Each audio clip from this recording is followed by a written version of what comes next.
BPL 2025। Shakib খানের ঢাকা ক্যাপিটালসের স্বপ্ন ছিল অনেক, কিন্তু ফলাফল এক কথায় হতাশাজনক। প্রথম পর্বেই বিদায়, সমর্থকরা হতবাক।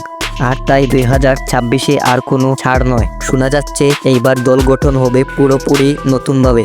লক্ষ্য একটাই, বিপিএল 2026-এর ট্রফি গড়ে তোলা। আর সেই লক্ষ্যে দলে আসতে পারে এক বিধ্বংসী নাম, Australian hard hitter Travis head. বিশ্বকাপ ফাইনাল জয়ী এই ব্যাটসম্যান যদি ঢাকার জার্সি গায়ে জড়ান, তবে বিপক্ষ বোলারদের ঘুম উড়ে যাবে, এটা নিশ্চিত। শুধু হেড না, আরও গুঞ্জন আছে দলে দেখা যেতে পারে একাধিক বিদেশি ফাস্ট বোলারকে, যারা কিনে 145+ কিলোমিটার গতিতে আগুন ছুটতে পারেন। তবে এখনও পর্যন্ত অফিসিয়ালি কিছু জানায়নি ঢাকা ক্যাপিটালস। সব কিছুই এখন গুঞ্জনের পর্যায়ে। তবে যে পরিকল্পনা চলছে তা যদি বাস্তবে রূপ নেয়, তাহলে এবারের ঢাকা ক্যাপিটালস একবারে ভিন্ন এক দল হতে চলেছে। তাদের চোখ এবার ট্রফির দিকেই, আর সমর্থকরা অপেক্ষায়।